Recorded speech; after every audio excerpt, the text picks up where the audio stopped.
Caviar Dreamers. Guess what? My little partner, Lexi Barbuto, Life Mrs. B, is not with me today. There's childcare issues. And you know what? That's what happens sometimes. So I am going to do this fabulous podcast on my own. I have an amazing guest, Teggy French, who to me was like an influencer way before there was influencers. I've been following her before I was on Housewives. She has great style, preppy with a twist. I love it. It's like vintage 1960s Palm Beach. She's absolutely beautiful, full of positivity. But she does beautiful caftan. She's shopped Teggy French, but just her name emotes glamour. But she was an influencer, truthfully, before anybody really was, before everybody on Instagram was an influencer. Just her style was amazing. And I happened upon her because she had these beautiful earrings. And I've been following her for a long time. And now we've connected. And I thought it was so important for everybody else to know about Teggy, how she came about, how she's so positive and just is a ray of sunshine. And I want everybody to know about her. So let me invite her in. And you're just going to have to listen to me. And I'm sorry, Lexi's not here. So let's go. Oh my God, you look gorgeous. You're so bright and perky, which I should have worn a bright color for you. But no. I'm sitting in my library and it's like roasting in here. I'm sorry. But let me just say, do you want me to call you Alex? Do you want me to call you Teggy? Because I want everyone to know your real name is Alex, but I always call you Teggy French. No, you can call me Teggy. So Teggy is a nickname that I got in college. And so that's how I ended up with it for the business. People still call me Alex, but I prefer Teggy. Thank you. Yes, I mean, it's such a glamorous name. I wish it was my name. It's so beautiful. It's just, so I just want to tell everybody, I've been following you before I got on Housewives. I would always like your things. I had happened upon you because I don't know if I had seen earrings you're wearing or you're wearing something, but everything about your style was everything that I find fabulous in life. It's uplifting 1960s Palm Beach, sophisticated, fun glamour. As you call preppy with a twist. So how did this come about? I mean, I need to know everything. Yeah, so I say there's like Alex and then there's Teggy. Who's like is there Alex and Teggy, and where do they cross over? Because you were an influencer really before anybody else. Oh, well, first of all, thank you for all of your compliments, and the feeling is mutual. Like, thank you. Your style to me, like I feel like we're spirit animals. We are. Seeing your decor, I'm just like, oh my God, it's everything. So yeah, basically I was kind of, I was born this way. I used to wear poodle skirts to school in like second grade, and I just always felt this calling to a different time. And then I started Teggy French, and it kind of evolved as it grew. And I started to just figure out where I felt the most comfortable, and I wanted to show that side, and that was stepping back in time. I'm really drawn to the way that women put themselves together in the 1950s and 60s, and caftans are so comfortable, and yeah. I think people oftentimes associate comfort with athleisure, and so I had this platform and I thought, you know what, maybe I should try to show people that you can be comfortable and still look fabulous, even though you literally threw on a muumuu. Yes. Much easier than athleisure. Yes. Way more comfortable. I do feel it's much more glamorous to wear a caftan. You get the breeze going up. It's just amazing. But did you grow up in New Jersey? I was born in New York City, and then my parents moved to New Jersey when I was 4 years old. So I've been here pretty much my entire life. I went to acting school in New York and lived there for a little while, lived in Florida, lived in California, and then ended up, much to my surprise, back in New Jersey. I know, same thing with me. I was born in New Jersey, moved away for a while, came back to New Jersey. I guess we always come back to New Jersey. What is that about? I don't know. It must have like a pull on us, or just like a low jack. I'm not sure. So I know. So just tell me, so Teggy, who gave you this nickname? Was it your family nickname? Was it? It was actually a boyfriend when I was in college, and he would be like, Teggy, because my last name was Tegenborg. And so, yeah, so I should probably explain that. My last name was Tegenborg. My middle name is French, which is my mom's maiden name. Oh, I love it. So glamorous. Yeah, French is an Irish last name, oddly enough. And yeah, so he started calling me Teggy, and then it kind of stuck. And so people who knew me from that time frame always called me Teggy. And then when I was I always had the intention of starting Teggy French to make it into a brand. So I didn't want to go in with my name of Alex Tegenborg. Yes, yes. Really have the same. Yeah. I mean, Tegenborg's a good last name, but it's a mouthful. I think people would have a hard time pronouncing it. Yeah, Swedish mouthful. So I was like, well, I love the nickname Teggy. And when I was doing acting, my name was Alexandra French. I've had a lot of names. I feel like I've lived a lot of lives. So Teggy French. What does it say on your driver's license? Well, right now it says Alexandra Weichert, which is not my legal last name anymore. My legal name is now Alexandra French, but changing that is such a nightmare. But I guess after this, I'm probably going to have to. I know. We might just have to, it's like your stage name, Teggy French. It might just have to be Teggy French. You have such amazing style. Do you archive your clothing? Do you ever clean out your closet? Because I have a hard time parting with things sometimes. Okay, well then I'm your girl. I will come over and I will help you because I clean out my closet probably every 2 to 3 weeks. Like I need my closet to look like a boutique. So yes, but everybody who's just listening, Teggy is sitting in her closet. Whoever's watching, you can see she has the most beautiful closet ever. So, this is pink and, pale pink drawers and white and endless boots, which we'll talk about in a second. But, you clean it out every 2 to 3 weeks. Now that's impressive. Yes, I have to because I just can't stand, I need to be able to view everything. And so if I look at it and it's not bringing me happiness, it has to go. So I end up with do you donate it? Do you sell it? What do you do? What do you do? All of the above. So I donate it, I sell it, I give it to my friends. Just the higher end stuff, I usually will sell at the Real. Yes. No, I feel like we don't get enough money from the Real. I think it seems to be getting less and less. Yes. But you know what you could do too, especially you, Instagram sales, where you just list stuff on there and then people have seen it on you and want to buy it. That's true too. I think I get very lazy, but there's certain pieces that you can never part with, obviously. The vintage. Do you buy a lot of vintage? Yes. I haven't bought as much in the past few years because I haven't been traveling, but to me, going to Palm Beach or LA and scouring the vintage and going to flea markets is my most favorite thing in the world. So I have been collecting vintage for probably 8 years. And that I actually don't keep in my closet. I have that in a separate closet. Where eventually when I have my office done, it'll be my inspiration. Yes. Now, let me ask you, did your mother have this same passion? Did you get your glamour from your mother, or was this just something that came on your own? It's something that came on my own. My mom says I was just born this way. Growing up, I used to get in trouble because I'd go on play dates and they'd find me in the mother's closet, going through and taking stuff out, mostly when it had sequins and sparkles. But my mom, she has great style and taste, but she's definitely more classic and timeless. Whereas I'm definitely out there. I did have a great grandmother, Gigi, though, and she would change her outfit about 3 times a day, whether she was going shopping or just lounging. So maybe that rubbed off on me a bit. Yes. Well, I probably did. It has to be genetic somewhere. So let me just ask, it's you got married the first time. I'm sure the wedding was magnificent, and you got married, and were you I'm going to work? Is that the point where we're selling real estate, or because the natural progression to me would have been acting, you have to go into fashion. Right. Real estate. So my husband, his family, or ex-husband, his family was in real estate. So yeah, the last name, Weichert, says it, right? Yes, it's big here in New Jersey. So yeah, I was actually living in the city and working in retail and kind of still dabbling with acting when I met him. And then he was like, why don't you try real estate? And because I was in sales, it seemed like it would be natural. Real estate's really hard. I admire anyone who can do that. It wasn't necessarily the right fit for me.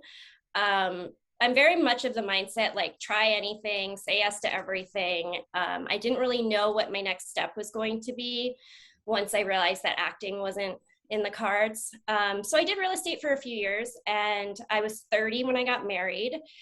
And I just was always obsessed with fashion. And what I tell people now is like, if people are constantly telling you that you're good at something, that's probably what you should be doing. So if someone's like, oh my gosh, your makeup is always amazing, like maybe that's something you should look into.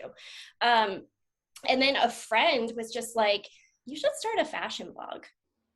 I was kind of like, huh, maybe that would be a good idea. Yeah, so because that was your wheelhouse for sure.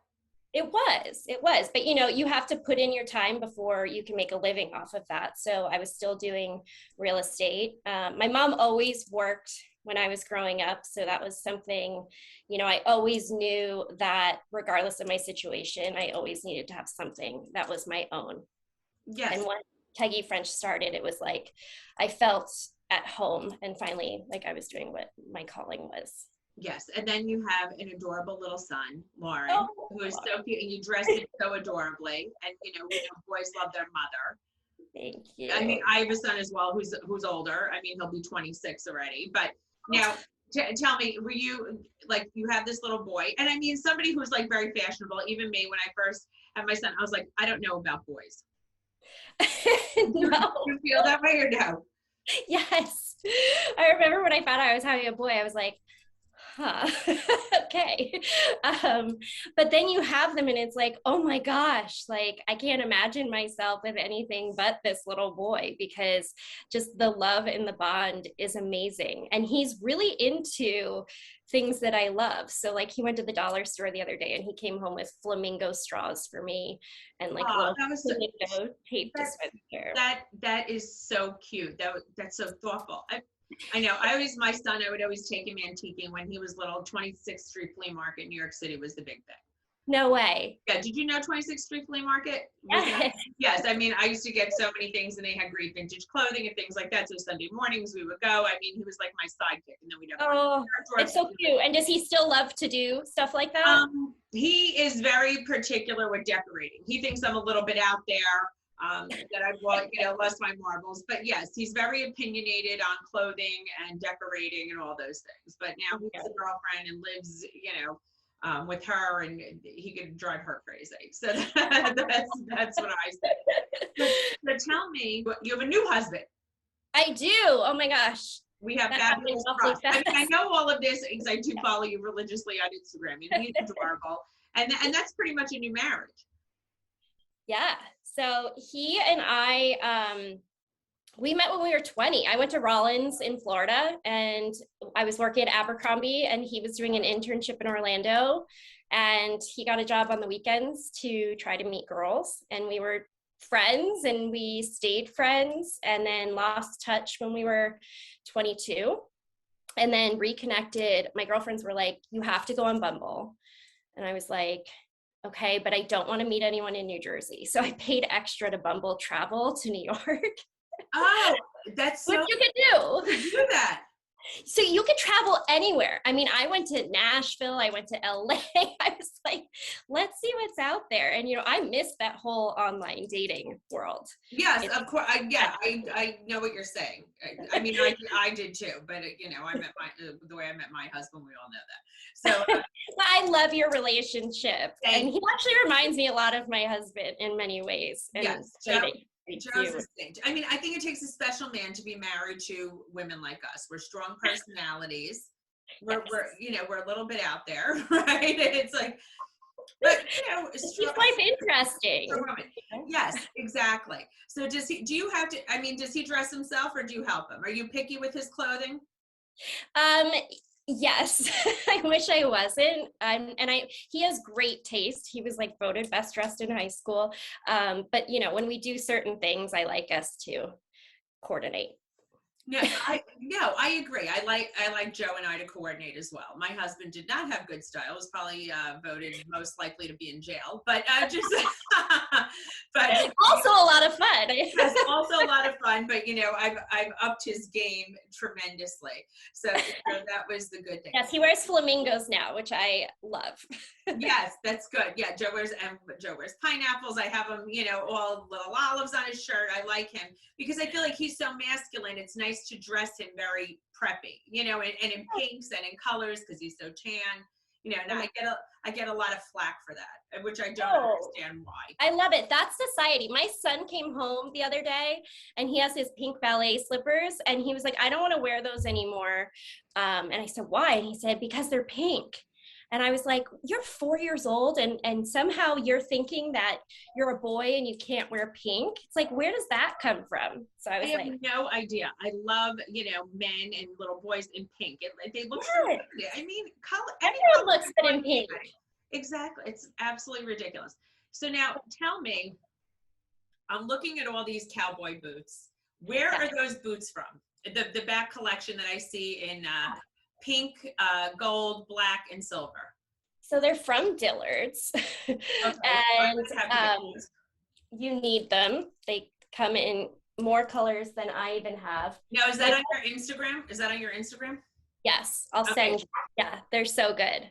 So my best friend has a clothing line called Daniel Diamond, which is all like denim and fringe, all about that. But yeah, pretty much anything with rhinestones, feathers, you know, fluorescent colors. They really are so good. So tell me, now you've created the brand Teggy French. I absolutely love it. People could shop from your website.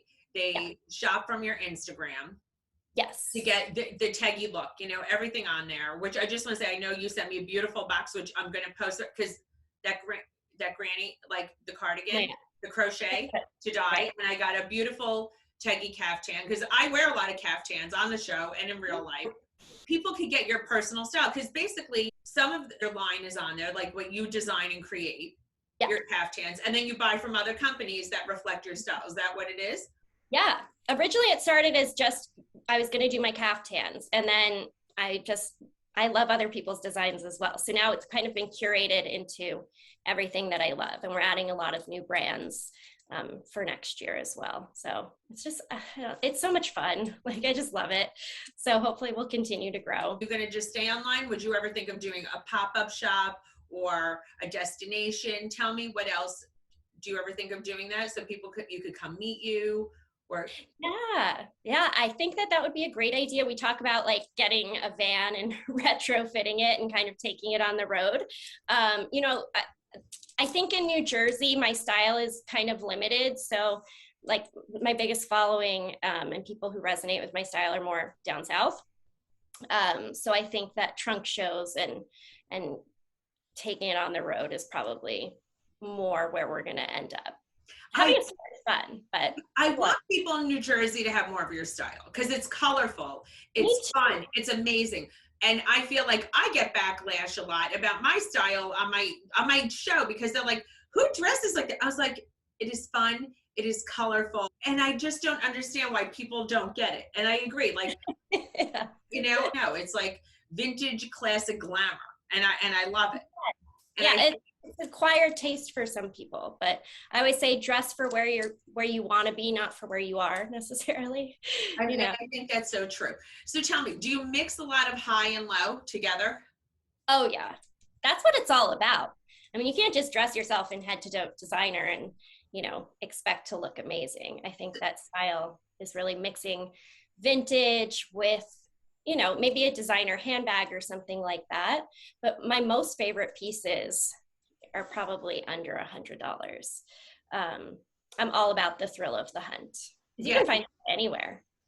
Okay, so because I feel like you're a style guru, so let's just ask some like great style questions. What's like the most important thing if someone, you know, is on a budget? Like, where should they spend money? Let's put that. What should they spend on? So I think that everyone should spend on an investment handbag. And I say that because like a Chanel bag keeps going up in value. So some people might want to invest in art. Some people want to invest in the stock market. If you have a Chanel bag and you're all of a sudden in a bind, you can turn around and you can resell that. And chances are you will have only paid about 30% of what you spent when all is said and done. So that's what I would do is handbags. I don't think you have to spend a lot of money on your jewelry. I think costume jewelry is absolutely fabulous, and you can go to places like the Salvation Army or a local thrift store and spend $5. I mean, this I got at an auction and it's one of my most favorite pieces. I love it. And it looks like it's a necklace, or it could be part of the caftan. Yes. Yeah, no, it's a necklace. And so it's just about getting creative with that kind of stuff. I think if you are on a strict budget, like get a great pair of pants and just a simple white, I love Hanes little tank tops. I buy the little boys ones, and then do a giant necklace, throw on a great blazer from some place like Zara, a great pair of heels, which is another place. I don't think you have to spend a lot of money. If you are on a budget, there's no resale value in shoes, because once you wear them, everything gets scuffed up. So I think that that's true.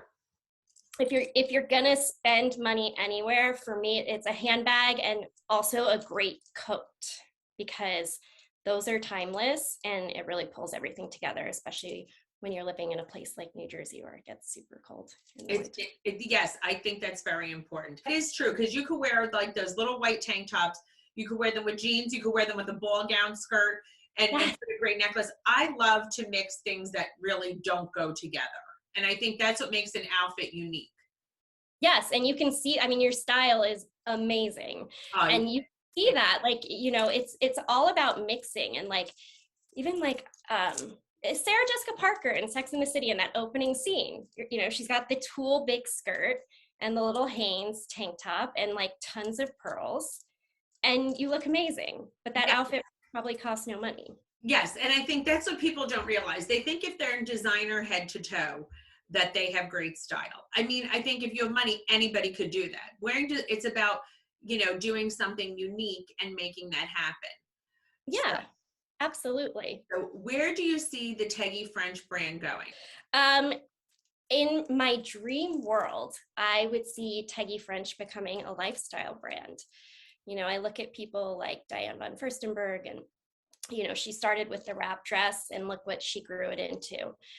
So for me, I would love to get into, you know, designing more. Like right now I've just done the caftan, but like next up is going to be like cord sets. I can't wait.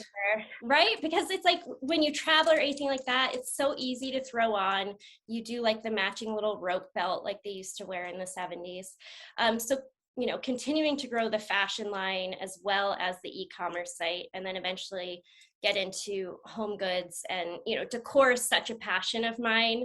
It doesn't come as naturally as fashion, but I think that, again, you don't have to spend a lot of money to look like you did. And oh my gosh, when I had no money and was broke and lived in this teeny tiny apartment, I went to this local place called the Market Street Mission in Morristown, and like the apartment was so fabulous and so pretty. I had my dad paint the walls, and I probably spent like $300 when all was said and done.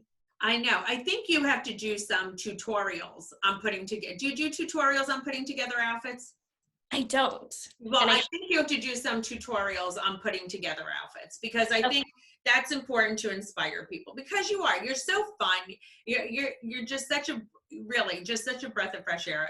You just really light up a room, and I think you can inspire so many people, because I think women in general, I have a lot of people write to me who say like, how do I start something? I want to start a company. And you really just, you know, branched out, you wanted to do it, you have a point of view. And I think what's so important people don't realize is you have a point of view. People have to have a point of view. Yes, you do. And you have to stay true to that. You know, it's like, we can inspire people, but at the end of the day, you really have to feel it within yourself and be drawn to that. And, you know, I was lucky enough to have a mom that kind of always pushed me in the deep end and was like, you'll figure it out, you know. And when I was growing up, I was like, what? And now that I'm here, I'm like, oh, I'm so happy that she did that, because I never would have taken chances. And that's what life is about. You know, you have to just put yourself out there, and you'll eventually land on your feet. It's true. So tell me also, what's your favorite city to shop in? So my favorite city to shop in, if we're talking vintage, is West Palm Beach. Now, a lot of those stores have closed, but there's still a few gems. And like, that's where you're going to find, I mean, the women that, you know, wintered there and their wardrobes, that's what you're going to find in those little consignment shops. So I remember I found like a vintage Chanel suit in, I forget what it's called, but it's one of my most prized possessions. And then also LA. I love going. I'm actually going to Palm Springs in a few weeks, and that's a really fun place to shop. Yes, Palm Springs. You're very, yeah, I always say you're very Palm Springs, Palm Beach. I love that also. I just love the entire vibe. Who's one of your favorite interior designers? Oh, my favorite interior design. I love Jonathan Adler. Me too. I love it. I know, I'm so Jonathan Adler. I love it also because it's of that era. It's yes. I mean, he like totally gets, and there's just something about stepping back in time, and I'm a big believer about past lives, and like it still shows through in things, but like his stuff just resonates with me. And whenever I'm looking for inspiration, I always go on his Instagram or go through his books. And I've actually put a lot of his stuff in this new house. So yes, but I have some other questions that I ask everybody who comes on. So I always say my success is 50% determination, 50% delusion. What do you attribute your percentages to? Oh, I think I live in a delusional world. Somehow it just works, I guess, if you stay true to yourself.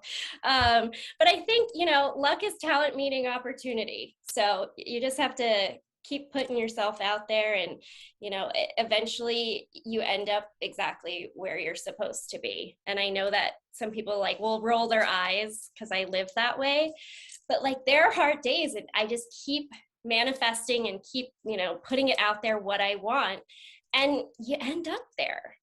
But it's not easy, and you have to you question a million things, and you're gonna ride the roller coaster, but it's all worth it. Do you feel but you are determined? You kept putting one foot in front of the other.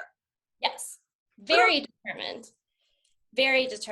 When you want to stop, you just gotta keep looking towards that bright future. It's true. So I always say this podcast is also very entrepreneur real. What's the most real advice you could give people who want to be an influencer, start their own business? Mm-hmm. What's the most real advice you could give? I mean, the most real advice I could give is that you just have to find your niche and stick with it. Don't try to do what other people are doing. You can mimic people that you admire and look for it that way. But I get a lot of questions is it too late to get into this business? Absolutely not. There's still places for people, but you just have to hold true to what it is that you're looking to spread out in the world. But it's hard. And now we have to do reels. That's the latest thing, I guess, on Instagram. So it's I know. Social media is a lot of work. It's a lot of work. Yes. It's a lot of work documenting. And, but that's the way to really market yourself. It's a huge way of marketing yourself. I mean, listen, I wouldn't be where I was if it hadn't been for social media.